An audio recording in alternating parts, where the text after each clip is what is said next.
안녕? 어린 왕자가 말했다. 안녕?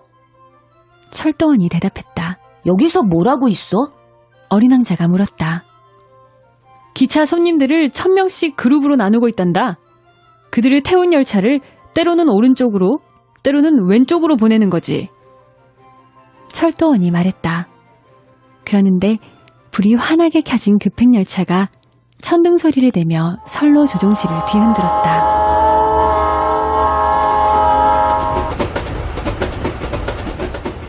어지간히도 바쁜 사람들이군. 어린 왕자가 말했다. 뭘 찾으러 가는 거지? 그건 기관차를 모는 기관사도 몰라. 철도원이 말했다. 그러자 반대 방향에서 불을 환하게 켠 두 번째 급행열차가 우렁찬 소리를 내며 달려왔다.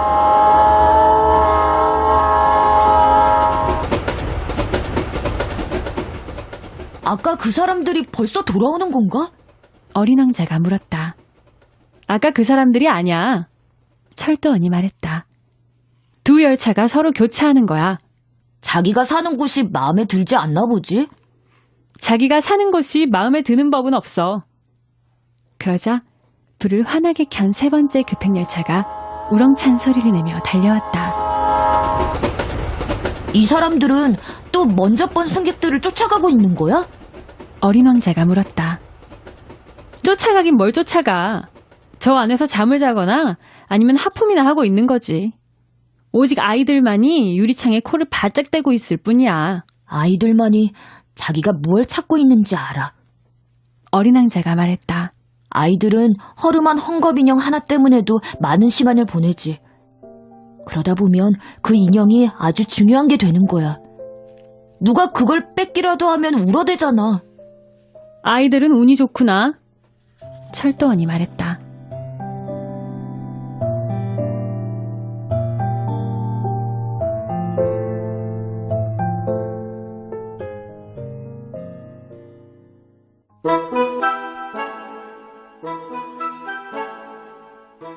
안녕? 어린 왕자가 말했다. 안녕? 장사꾼이 대답했다. 그는 갈증을 달래주는 최신 알약을 파는 장사꾼이었다. 그 약은 한 주일에 하나씩 먹으면 다시는 목이 마르지 않게 되는 약이었다. 왜 그걸 팔고 있는 거야? 어린 왕자가 물었다. 시간을 엄청나게 절약할 수 있으니까. 장사꾼이 말했다. 전문가들이 계산을 해보니까 일주일에 53분이 절약된대.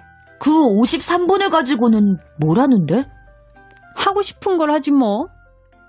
만약 내게 마음대로 써도 되는 53분이 있다면 난 샘을 향해 천천히 걸어가겠어. 어린 왕자는 혼자 생각했다.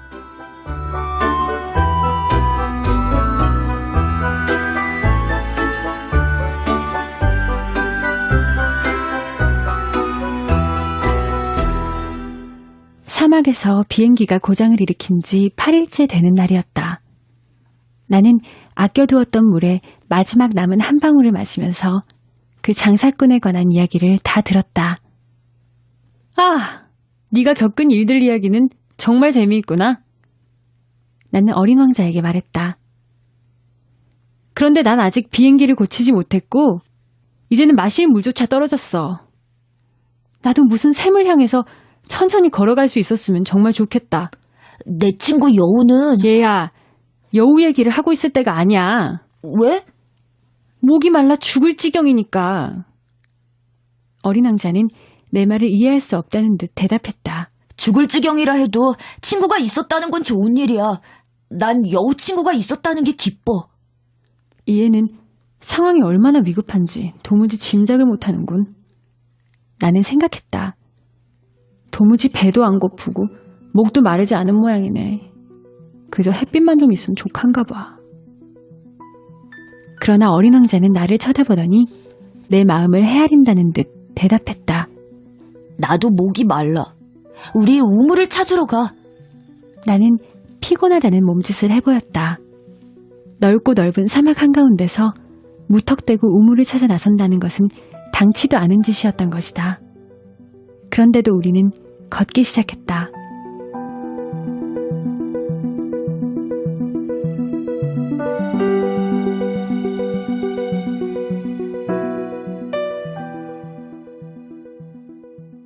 몇 시간 동안 아무 말 없이 걷고 나니 해가 지고 별들이 빛나기 시작했다. 갈증 때문에 열이 좀 있어서 그런지 별들이 마치 꿈속같이 보였다. 어린 왕자가 한 말이 기억 속에서 춤을 추고 있었다. 그래, 너도 목이 마르단 말이지? 그러나 어린 왕자는 내 물음엔 대답하지 않고 그저 이렇게만 말했다. 물은 마음에도 좋을 수가 있어. 나는 어린 왕자가 하는 말을 이해할 수 없었지만 아무 대꾸도 하지 않았다. 그에게 대묻지 않는 편이 낫다는 걸 알고 있었으니까. 그는 지쳤는지 주저앉았다. 나도 그의 옆에 앉았다. 그리고 한동안 말이 없더니 또 이렇게 말했다. 별들이 아름다운 건 눈에 보이지 않는 한 송이 꽃 때문이야. 나는 그래 하고 대답했다. 그리고 말없이 달빛을 받아 주름진 모래 언덕을 바라보았다.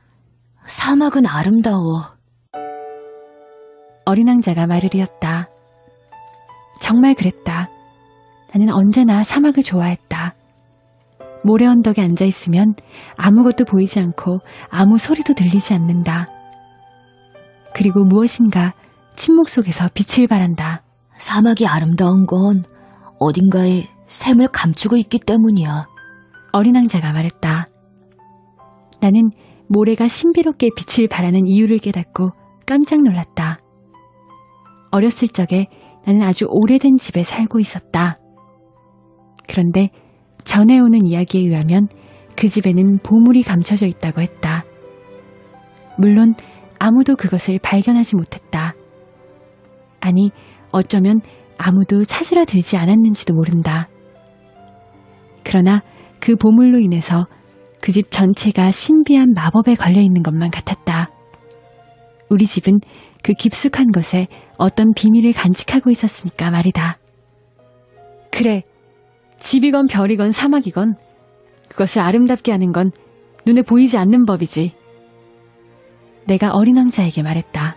아저씨가 내 여우와 생각이 같은 걸 보니 기뻐. 어린 왕자가 잠이 들었으므로 나는 그를 안고 다시 길을 떠났다. 나는 가슴이 뭉클해졌다. 부서지기 쉬운 무슨 보물을 안고 가는 느낌이었다. 이 세상에 이보다 더 부서지기 쉬운 것은 없을 거란 생각까지 들었다. 나는 달빛에 비친 그 창백한 이마, 감겨있는 눈, 바람결에 나부끼는 금빛 머리카락을 바라보았다. 그리고 생각했다. 지금 내 눈앞에 보이는 건 오직 껍질일 뿐이야. 가장 중요한 것은 눈에 보이지 않아.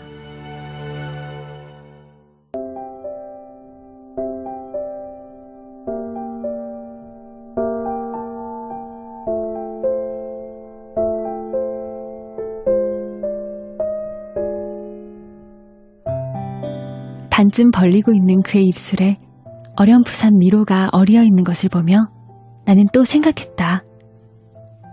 이 잠든 어린 왕자가 이렇게까지 내 마음을 감동시키는 것은 꽃 한 송이에 대한 그의 변함없는 마음, 잠들어 있을 때조차도 꺼지지 않는 등불처럼 그의 마음속에 빛나고 있는 한 송이 장미꽃 때문이야. 그래서 나는 그가 더욱 부서지기 쉬운 존재라는 것을 느낄 수 있었다. 당연히 등불을 잘 막아주지 않으면 안 된다.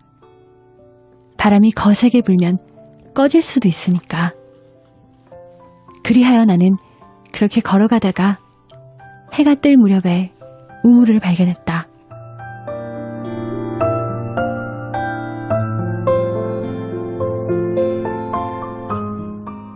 사람들은 급행 열차에 올라타지만 자기가 무엇을 찾으러 떠나는지 몰라.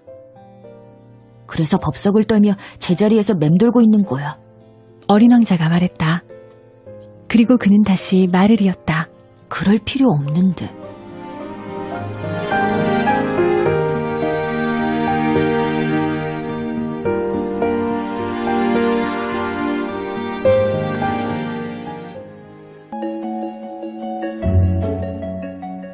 우리가 찾아낸 우물은 사하라의 우물들과 좀 다른 것이었다. 사하라의 우물들은 그저 모래에 구멍을 파놓은 것이었다. 이것은 마을에 있는 우물 같은 것이었다. 그러나 그곳엔 마을이라고는 없었다. 그래서 나는 꿈을 꾸고 있는 게 아닌가 싶었다. 이상하군. 내가 어린 왕자에게 말했다. 모든 게 다 갖춰져 있잖아. 도르래, 물통, 밧줄. 그는 웃으며 줄을 만져보고 도르래를 돌려보았다. 그러자 오랫동안 바람이 자고 있을 때 낡은 풍차가 삐걱거리듯이 도르래가 삐걱거렸다. 에이, 들어봐. 우리가 잠을 깨우니까 우물이 노래를 하잖아. 나는 어린 왕자에게 힘든 일을 시키고 싶지 않았다. 내가 할게. 내가 말했다. 너한테는 너무 무거워. 나는 천천히 우물선까지 두레박을 당겨 올려서 똑바로 세워놓았다. 내 귀에는 도르래 소리가 쟁쟁하게 울리고 있었고 출렁대는 두레박의 물속에서 햇빛이 일렁이는 것이 보였다. 나 이 물을 마시고 싶어. 물을 좀 줘. 어린 왕자가 말했다. 나는 어린 왕자가 무엇을 찾고 있었는지를 깨달았다. 나는 그의 입술에 닿도록 물통을 쳐들어 주었다. 그는 눈을 감고 물을 마셨다. 축제처럼 달았다. 그 물은 보통 먹는 물과는 다른 것이었다. 별빛을 받으며 걸어와서 도르래 소리를 내며 내 두 팔로 힘들게 길어올린 물이었다. 그것은 선물처럼 마음에 이로운 것이었다. 내가 어린 소년이었을 때 크리스마스 트리의 불빛, 자정미사의 음악, 따뜻한 미소 같은 것이 이처럼 내가 받은 크리스마스 선물을 온통 황홀한 것으로 만들어주곤 했었다. 아저씨가 사는 별의 사람들은 똑같은 하나의 정원에다가 5,000송이나 되는 장미를 가꾸지만 하고 어린 왕자가 말했다. 자기들이 찾는 것을 거기서 발견해내지는 못해. 그래, 맞아. 내가 대답했다. 그렇지만 그들이 찾는 것을 단 한 송이 장미꽃이나 물 한 모금에서 발견해낼 수도 있는 거야. 물론이지. 내가 대답했다. 그리고 어린 왕자가 덧붙여 말했다. 그러나 눈으로는 보지 못해. 마음으로 찾아야 해.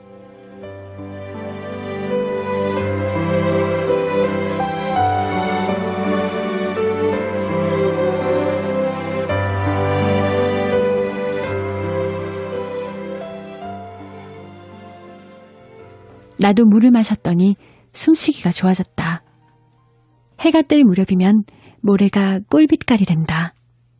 나는 이 꿀빛깔에서도 행복을 느꼈다. 무엇 때문에 괴로워했단 말인가? 꼭 약속을 지켜야 해?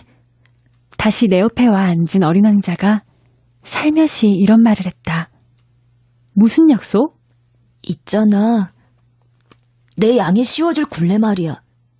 난 그 꽃에 대해 책임이 있어. 나는 끼적거려 두었던 그림들을 주머니에서 꺼냈다. 어린 왕자는 그것들을 보더니 웃으며 말했다. 이 바오밥 나무들은 말이지 양배추 비슷하게 생겼어. 저런. 내 딴에는 그래도 바오밥 나무 그림들에 대해서 우쭐해하고 있었는데 여우는 귀가 뿔같이 생겼어. 그리고 너무 기다랗고. 그리고 그는 또 웃었다. 너무해 얘야. 난 속이 보이거나 보이지 않는 보아구렁이밖에는 그릴 줄 모른다고 했잖아. 아, 괜찮아. 어른아이들은 다 알아. 그래서 나는 연필로 굴레를 그렸다. 그 굴레를 어린 왕자에게 줄 때 가슴이 미어지는 느낌이었다. 넌 내가 모르는 무슨 계획이 있는 모양인데.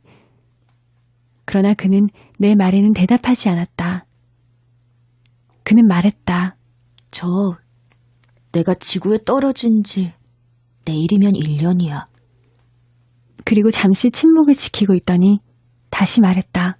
바로 이 근처에 떨어졌었어. 그리고 그는 얼굴을 붉혔다. 나는 왠지 모르게 이상한 슬픔을 느꼈다. 그러면서도 한 가지 의문이 생겼다.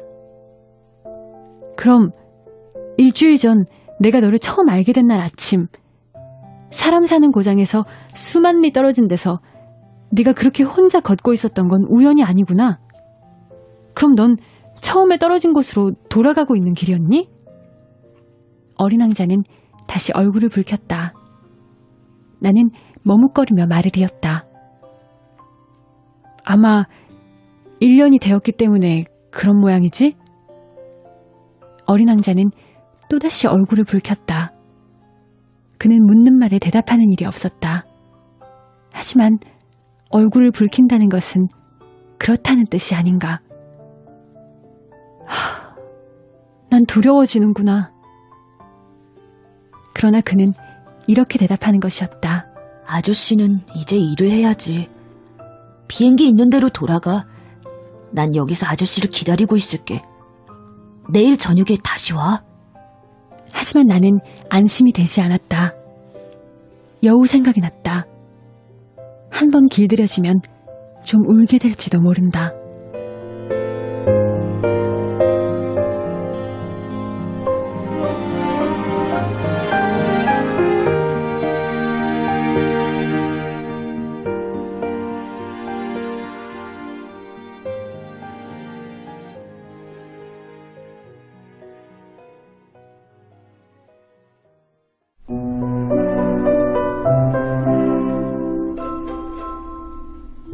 우물 옆에는 폐허가 된 옛 돌담이 있었다. 다음날 저녁 작업을 마치고 돌아오면서 보니 어린 왕자가 그 위에 올라앉아 다리를 늘어뜨리고 있었다. 그리고 그가 말하는 소리가 들렸다. 그래, 생각이 안 난단 말이니? 정확하게 여기는 아니야. 아마도 어떤 다른 목소리가 그와 말을 주고받는 것 같았다. 그가 이렇게 대꾸하니 말이다. 그래. 그게 오늘인 건 맞아. 하지만 장소가 여기가 아니란 말이야. 나는 그대로 돌담을 향해 걸어갔다. 아무도 보이지 않고 목소리도 들리지 않았다. 그런데도 어린 왕자는 다시 대꾸를 하고 있었다. 물론이지. 모래 위에 발자국이 어디서 시작되는지 보란 말이야. 거기서 나를 기다리면 되는 거야. 오늘 밤 그리로 갈게. 나는 담에서 20m쯤 되는 곳에 있었는데 여전히 보이는 것은 아무것도 없었다. 어린 왕자는 잠시 침묵을 지키고 있다가 또 말을 했다. 네가 가진 독은 좋은 거겠지? 날 오랫동안 아프게 하지 않을 자신 있지? 나는 가슴이 조여드는 것 같아 발걸음을 멈추었다. 하지만 어찌된 영문인지 알 수 없기는 마찬가지였다. 자, 그럼 이제 저리 가. 나 내려갈 거야. 그제야 나는 깜짝 놀라 펄쩍 뛰었다. 거기에는 단 30초 만에 사람을 해치울 수 있는 노란 뱀 하나가 어린 왕자를 향해 몸을 꼿꼿이 세우고 있었던 것이다. 권총을 꺼내려고 주머니를 뒤지며 나는 달리기 시작했다. 그러나 내 발소리에 뱀은 마치 분수가 잦아들듯이 모래 속으로 슬그머니 미끄러지더니 별로 서두르지도 않고 가벼운 금속성 소리를 내며 돌틈으로 사라져버렸다.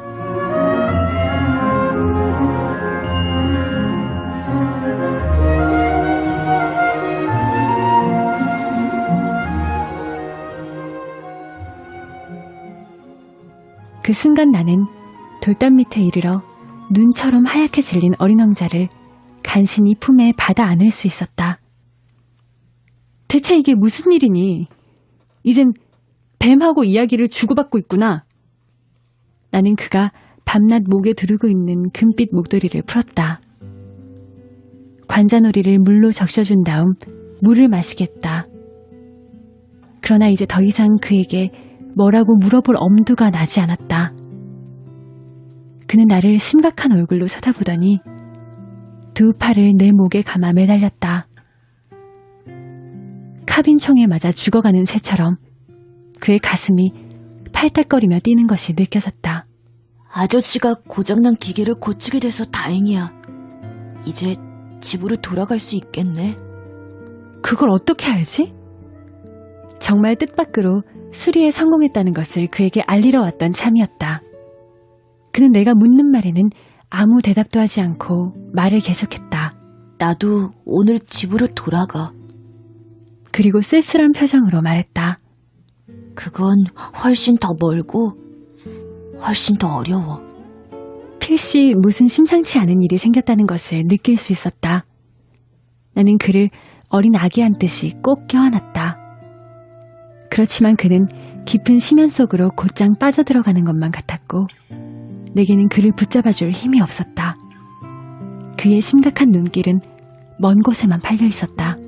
나에겐 아저씨가 그려준 양이 있어. 그리고 양을 넣어두는 상자도 있어. 그리고 굴레도.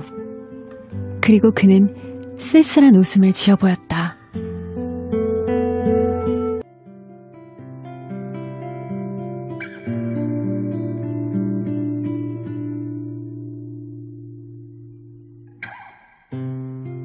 나는 오랫동안 기다렸다. 그의 몸이 차츰 따뜻해지는 것이 느껴졌다. 얘야, 무서웠지? 물론 무서웠을 것이다. 하지만 그는 나직하게 웃었다. 오늘 저녁엔 훨씬 더 무서울 텐데. 돌이킬 수 없는 어떤 일이 일어나고 있다는 느낌에 나는 다시금 등골이 서늘해졌다. 이 웃음소리를 다시는 들을 수 없게 된다는 것은 생각만 해도 견딜 수가 없었다. 내게 있어서 그 웃음소리는 사막 속의 샘과 같은 것이었다.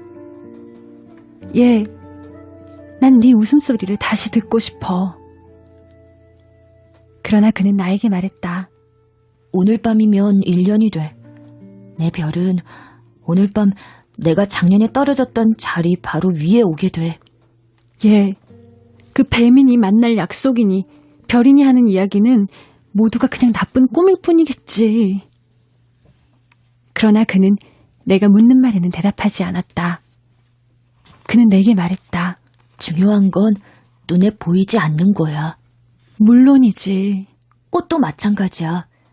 만약 어느 별에 있는 꽃 한 송이를 사랑한다면 밤에 하늘을 쳐다보는 기분이 말할 수 없이 달콤할 거야. 어느 별에나 다 꽃이 피어 있을 테니까.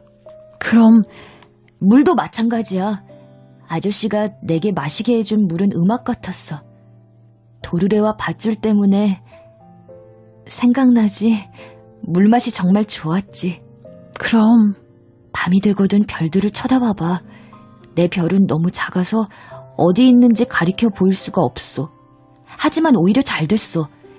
아저씨에게 내 별은 많은 별들 중 어느 하나일 테니까. 그럼 아저씨는 어느 별을 바라보든 하나같이 다 즐거울 거야. 그 별들은 모두 다 아저씨에겐 친구일 거야. 그리고 참, 나 아저씨한테 선물을 하나 하려고 해. 그가 또 웃었다. 아, 얘야, 난 너의 그 웃음소리가 좋아. 바로 이게 내 선물이야. 물도 마찬가지야. 그게 무슨 뜻이니? 사람들은 다 별들을 바라보지만 그건 같은 별들이 아니야. 여행하는 사람들에게는 별들이 길잡이가 되어주지. 또 어떤 사람들에게는 그저 작은 불빛에 지나지 않아. 학자들에게는 해결해야 할 문제들이고 전에 말한 사업가에겐 금으로 보여.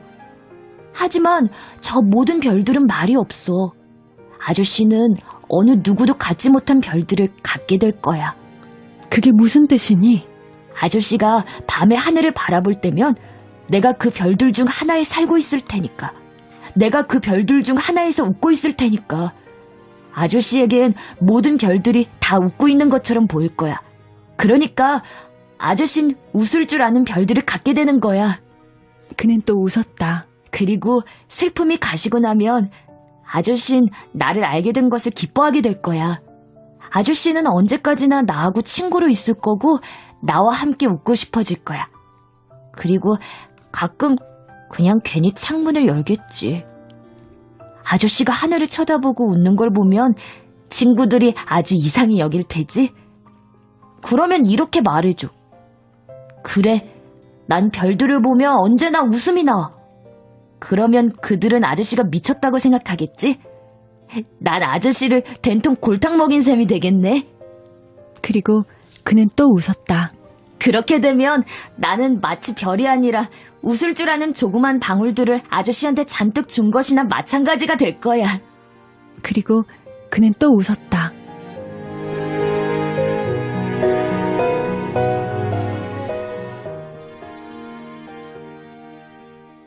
이윽고 그는 다시 심각해졌다. 오늘 밤엔 그러니까 오지 마. 난 네 곁을 떠나지 않을 거야. 난 아픈 것 같이 보일 거야. 죽어가는 것 같이 말이야. 아마 그럴 거야. 그러니까 그런 걸 보러 오지는 마. 올 필요 없어. 난 네 곁을 떠나지 않을 거야. 어린 왕자는 근심스러운 표정이었다. 내가 이런 말을 하는 건 뱀 때문이기도 해. 뱀이 아저씨를 물면 안 되거든. 뱀은 못됐어. 괜히 무는 수도 있거든. 난 네 곁을 떠나지 않을 거야. 그러나 무슨 생각을 했는지 그는 안심하는 눈치였다. 하긴 두 번째 물 때는 독이 없지. 그날 밤 나는 그가 길을 떠나는 것을 보지 못했다. 그는 소리 없이 사라져버린 것이다.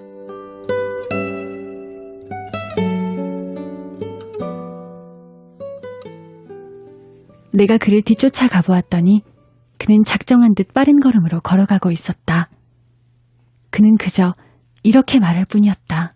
아, 아저씨구나. 그리고 그는 내 손을 잡았다. 그러나 그는 또 걱정을 말했다. 아저씨가 온 건 잘못이야. 마음이 아플 테니 말이야. 난 죽은 것 같이 보이겠지만 정말로 죽는 건 아니야. 나는 아무 말도 하지 않았다. 알다시피 거긴 너무 멀어. 그래서 나는 이 몸을 가지고는 갈 수가 없어. 너무 무겁거든. 나는 아무 말도 하지 않았다. 그러나 그건 벗어던진 낡은 껍데기나 마찬가지일 거야. 낡은 껍데기가 슬플 건 없잖아. 나는 아무 말도 하지 않았다. 그는 좀 풀이 죽어 있었다. 그러나 다시 힘을 내려고 애썼다. 그건 참 좋을 거야. 나도 별들을 바라보겠어. 별들이 모두 다 녹슨 도르래가 있는 우물이 되겠지?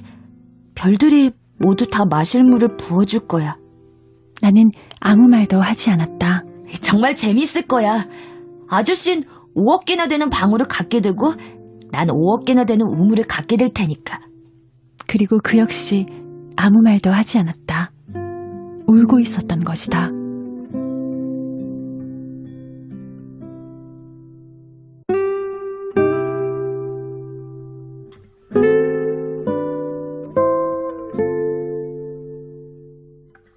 바로 저기야.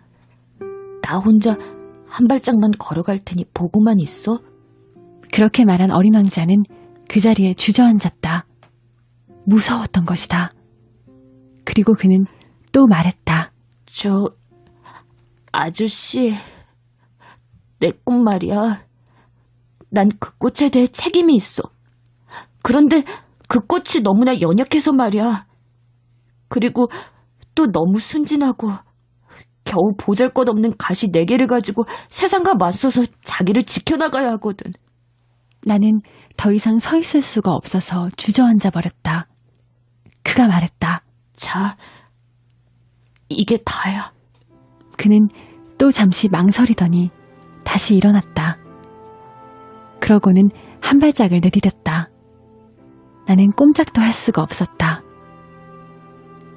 그의 발목계에서 그저 노란 빛이 반짝했을 뿐이었다. 그는 한순간 꼼짝 않고 그 자리에 서 있었다. 소리도 지르지 않았다. 그는 한 그루 나무처럼 천천히 쓰러졌다. 모래바닥이어서 아무런 소리도 나지 않았다.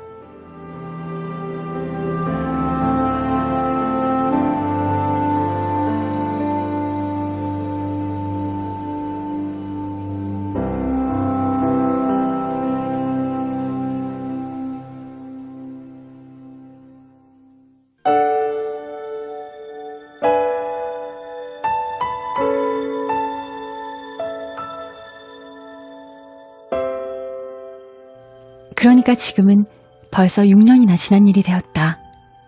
나는 아직 이 이야기를 한 번도 한 적이 없다. 나를 다시 만난 친구들은 내가 살아 돌아온 것을 보고 무척이나 기뻐했다.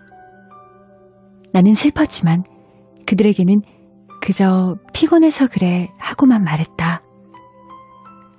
지금은 그 슬픔이 좀 가셨다. 그러니까 완전히 가신 건 아니란 말이다. 그러나 나는 그가 자기의 별로 돌아갔다는 것을 잘 알고 있다. 다음 날 해가 떴을 때 그의 몸을 찾을 길이 없었으니 말이다. 그다지 무거운 몸이 아니었는지, 그래서 나는 밤이면 하늘에 반짝이는 별들의 소리에 귀를 기울이기를 좋아하게 되었다. 그게 마치 5억 개나 되는 작은 방울들 같아서. 그런데 참으로 이상한 일이 벌어지고 있는 것이다. 어린 왕자에게 그려준 굴레 말인데 나는 그만 깜빡하고 그것에 가죽끈을 달아주는 걸 잊어버린 것이다. 그는 그 굴레를 끝내 양에게 씌우지 못할 것이다. 그래서 나는 속으로 생각해본다. 그의 별에서 대체 무슨 일이 일어나고 있는 것일까? 양이 꽃을 먹어버렸는지도 모르는데. 때로는 이런 생각도 한다. 그럴 리가 없지. 어린 왕자는 밤마다 꽃에 둥근 유리덮개를 씌워주고 양이 못 덤비게 잘 보고 있을 거야. 그렇게 생각하면 나는 행복해진다. 그러면 모든 별들도 빙그레 웃는다. 또 때로는 이런 생각도 한다. 어쩌다 한두 번은 방심할 수도 있어. 그러면 끝장인데 어느 날 밤 그가 둥근 유리덮개를 씌우는 걸 잊어버렸거나 아니면 양이 밤중에 소리 없이 밖으로 나왔다면 이건 정말이지 커다란 수수께끼다. 어린 왕자를 사랑하는 여러분에게나 나에게나 이 세상 어딘가에 우리가 알지 못하는 양 한 마리가 한 송이 장미꽃을 먹었느냐 먹지 않았느냐에 따라서 이 세상 천지의 모든 게 온통 다 달라져 버리니 말이다. 하늘을 쳐다보라. 그리고 이렇게 자문해보라. 양이 그 꽃을 먹었을까? 먹지 않았을까? 그러면 세상이 얼마나 달라지는지를 알 수 있을 것이다. 그러나 어른들은 아무도 그게 그렇게 중요하다는 걸 깨닫지 못할 것이다.